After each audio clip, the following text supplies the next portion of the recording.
So our theme this week, as we're in the second Sunday of Advent, is this idea of the light of hope. A common, familiar theme, right? We're always in the 4 weeks of Advent. We seem to revisit these themes every year, and it almost feels too familiar. It almost feels too familiar. Sometimes I think we'll just sit down and listen to good music for the next 4 Sundays as we kind of move into Christmas and then move beyond. But something kind of compelled me while I was in Germany to decide, I want to preach at you. And notice I said at you. You're not looking happy in the back. Are you thinking maybe you should have gone across the courtyard? I'm teasing. I want to say a couple of things right before I start, really. That's first of all that I didn't get a chance to listen to the music, to listen to the service. While we were in Germany, the streaming was a mess in terms of the Wi-Fi, but I finally got a chance to listen to it on Friday. Or Saturday, it may have been yesterday, but the music was amazing, and then Sharm's message was just outstanding. It was just phenomenal, and I just listened to those beautiful stories, and then I listened to how she celebrated some of the folks in our own community who are part of these stories of making love a reality in the world, in our own community. And I just was moved by that, and I thought it was such a beautiful tribute and delivered so well. I mean, it was so engaging, and I was enthralled. And then after the end, I cried, and I wanted to applaud. But we're gifted, and thank you very much for doing that. And it made me proud to be a part of this community. It really did. It made me proud to be a part of this community, which in so many ways is about openness and is about inclusiveness and is about that willingness to be curious about what faith is and about what we've always understood in our religious lives, and to sort of be willing to put that to question with one another. It's a very special community to be able to do that, and then beyond that, what you bring into the community beyond.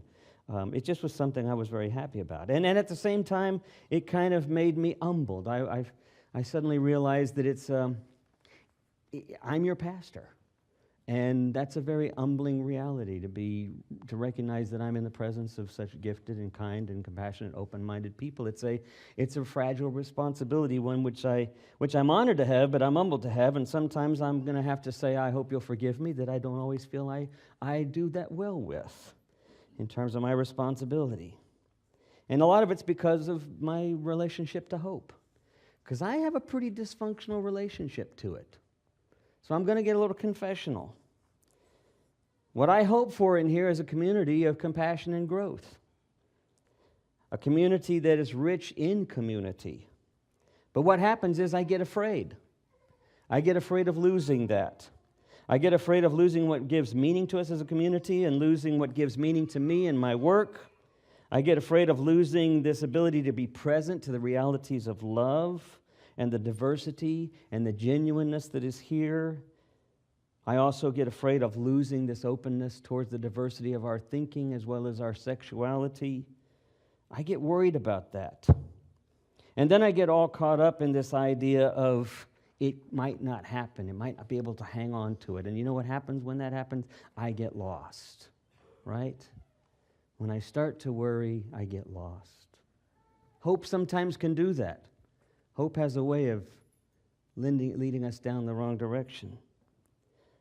I came to the United Methodist Church because I came out of an evangelical fundamentalist background. I came out of the Bible church. And the Methodist Church was a church of diversity, was a church of openness, was a church of dialogue. As I sat with my DS, a friend that I've had for years and years, and now he's our DS here in this district, in the North District, Travis Franklin. And we had dinner the other night, and I sat down with him and his wife Laura as we talked about where the church is right now. We were doing youth ministry together back in the early 80s. We were doing crazy things back in the early 80s when we'd go out on youth scavenger hunts. And I remember in Corsicana when Travis and we got our groups together and we were going across the city scouring for goofy things. And then it occurred to us as we started pulling golf tee flags from golf courses and taking letters off of the marquees because they were part of the scavenger hunt, that this isn't illegal. We're part of a church. Right? And as we gathered these things up, Travis and I looked at each other and said, I don't think we should be doing this. But it was youth ministry. It was crazy. And now we're looking at each other and sitting across the table and thinking about this struggle that our church is going through. That this church that we came to, because of its openness, its willingness to sit at table with diversity and to simply talk and somehow exist together for a greater sense of what the cause is, for a greater sense of what the picture is. And now that's being risked, that it's risking being divided, right? It's risking a schism in some ways. But we're working at it. We're trying to find this way forward in spite of all of that. I hope we can, but I'm afraid. And when I get afraid, I get hogtied, and I get negative, and I get angry about it. I hope that I'm an effective pastor. I hope that I can be an effective preacher. I hope that I can be an effective husband, an effective father, an effective friend.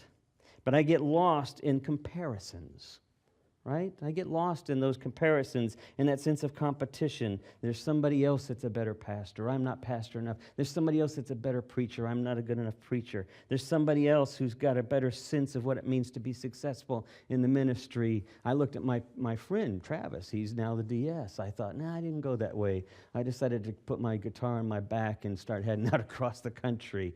Yeah, I was really successful at that. I get all caught up in these competitions and these comparisons, and then I start dealing with the historic ones, right? Because I'm getting older, and I'm starting to think I'm not tall enough. Well, I never was really tall enough. I'm not handsome enough. I'm no longer young enough. I'm not smart enough. Soon I won't have enough hair. I get older, and I begin to think I'm disappearing. Anybody understand what I'm talking about? I get into these comparisons, and then all of a sudden I forget, I get lost. Sometimes when we hope, what we do is we attach an outcome to that hope, right? We hope Christmas will be this way. We hope that our lives will end up being this way. We hope our kids will be this way. We attach things to what we hope for, and it's less really like the biblical sense of hope here. It's really more like the sense of wishful thinking. We're wishing this would happen. We'd like for this to happen. Of course, it's natural for this kind of thing. And Christmas season gets filled with it too, because then we start hoping that our families will have a good time together, that we'll be able to navigate this big family gathering around Christmas and survive it, and then get to be able to move on beyond that. And then to sort of think in terms of how we're going to set it up, how we're going to orchestrate it. I think about a family that I think about, well, my own family, but I think about how we carefully orchestrate things so that the seating arrangements make sure that Bob, who is a very radical, conservative individual, very politically minded, is going to be seated far enough away from the animal rights activist, right? So that they're not talking, so that the niece of his, who's a social worker in Planned Parenthood, will be maybe in the next table over, so that these conversations won't suddenly just strike up and things start to catch fire and fall apart. But nothing can stop Aunt Jenny, right? Because Aunt Jenny, once she's had 2 or 3 glasses of wine, the filter's all gone. And then she's walking up to my nephew's Latino wife, and he's asking her what Native American tribe she comes from. And then he gets off on a whole tangent of, well, all this thing about Native American reparations, is it really necessary? So I start thinking, well, what we have to do then is we start off the evening with tea and Sprite, and we don't bring out the wine until the meal's at the table, right? I mean, you start thinking about these things, and where will the kids all go? Well, we have to put them together in a room off to the side, because there's so many. We'll give them at least enough videos and video games to keep them occupied, and then we'll have a first aid kit nearby in case we need it. We think about these things. How will we have the perfect gathering? How will we have everything be exactly as it is? Will the kids like what they get? We hope for a lot of things at Christmas time. But it gets magnified as a metaphor for the wrong reasons, because our Christmas story gets muddled, right? The Christmas story gets mixed up like a Hallmark story. It gets mixed up like a Disney tale, and it's got the wise men, and it's got the shepherds and the animals, and it's got the perfect setup. You got a young, innocent couple, a husband that almost doesn't marry because his wife's pregnant, but no, he does the right thing. And then the king, the evil king, is after him. And so they find shelter in a little nativity scene in a little stable, and there's animals around. And then you have these wise men show up who aren't even Jewish, and they show up with gifts. But there's the whole buffoonery aspect of it, right? Because they go to the actual guy who's out to find this child and kill him. They actually go to him and say, have you heard about this child? I mean, it's got all of this mixture and paradox and parody in it. And it's the perfect story, because then the angels show up, and it's a beautiful birth, and they're all there to worship, and the child and the couple the family runs because they hear about the king's plan. And then that's the end of the Christmas Eve service. And we're hoping for a white Christmas as we walk out the door, right? We head home and get ready for Christmas. And for most Christians, that's the end. That's where it all ends. It's the perfect Hallmark tale. But it's not the hope. In fact, if you continue, if you look past all of that, the very hope that it's talking about is this strange reality of tension, this strange reality of what we actually live in, because the very next scene after Mary sings her praise, after she sings her Magnificat, the very next scene is where the wise men have left because of a dream, and Herod hears about it, and what does he do? He sends out an edict to have all of the children, all the boys under 2, slaughtered in their Bethlehem and surrounding area.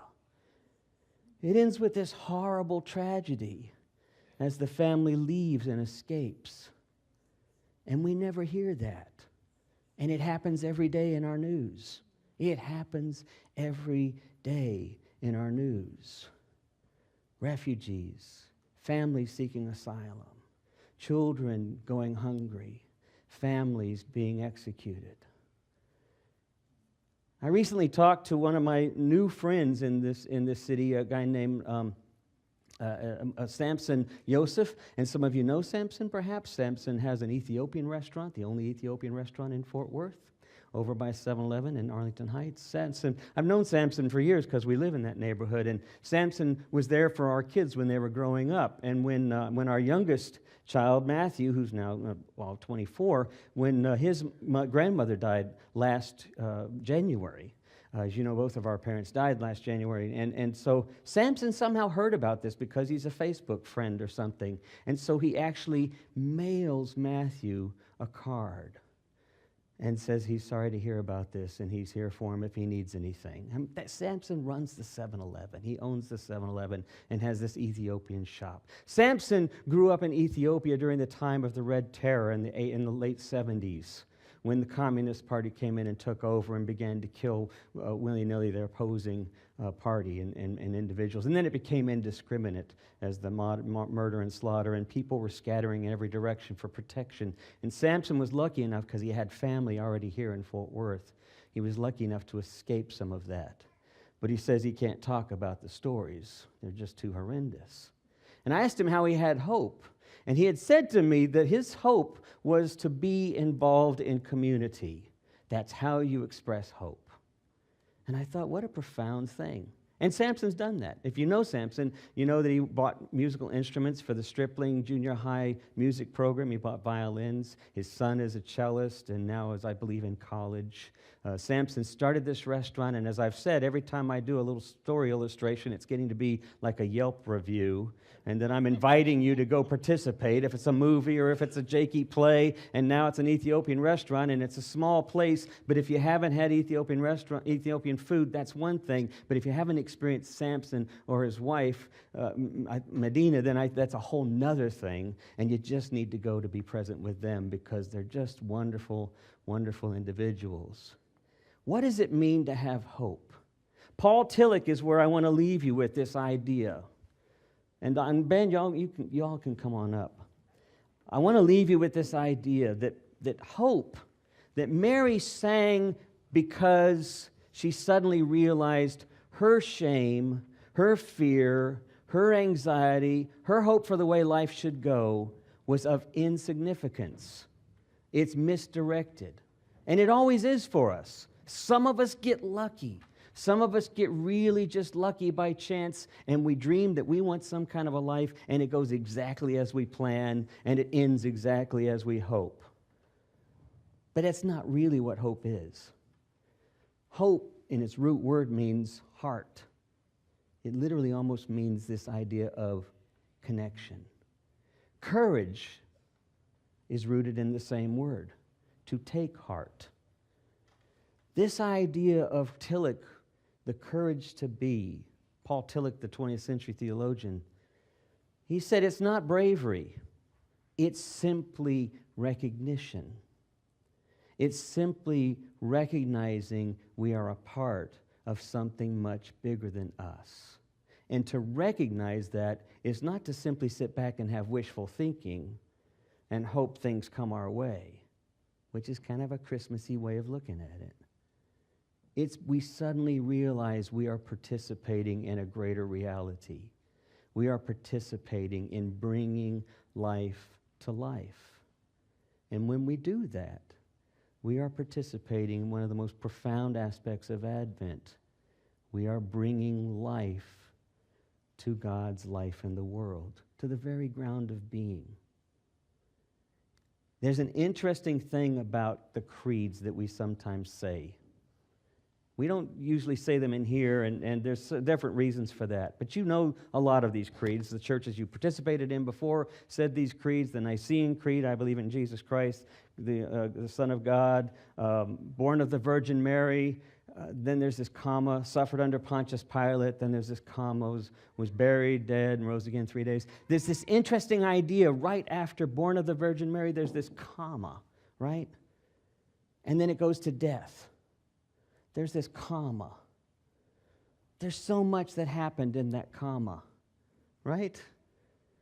And yet we scoot past it because we forget that what Jesus was about was not your salvation or my salvation. I'm sorry. It wasn't. Jesus' life wasn't about you getting to heaven or me getting to heaven. And if that bothers you, come talk to me about it. Jesus' life was about justice and compassion and connection and seeing ourselves participating in this greater reality in the smallest ways. Samson buying instruments for a class, making sure that we don't just stop when someone says, have a nice day, but we actually look back and go, I hope you're having a good day. Sitting on an airplane with the crying children next to you, and you've got an 11-hour flight going back with you, and you're going, oh my God, this isn't where I wanted to be right now. And then looking at the father who's a 28, 29-year-old guy, and he's looking at me going, like, you think I wanted to be here right now? And suddenly I think it's not about me, right? It's about all of us. And thankfully Linda has the sense to take up the sock that she'd taken off because she put on those airplane slippers, and she makes a little puppet out of it, and she goes over and sits down, and she, says, I remember when our kid was, we had a 2-year-old and we had a 9-year-old, and our 2-year-old was freaking out, and our 9-year-old took the little vomit bag and drew a face on it and started talking. And he did that for 4 hours. And it helped, and then she leans over with the puppet and starts talking, and it changes everything. Just a simple little thing.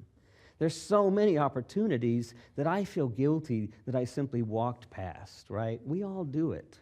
And we think later, I guess I could have stopped and said something. But that's okay. That's how we learn. We're participating. Thank God we discovered. So next time, we take a more active role in what is really the hope of the world. Amen.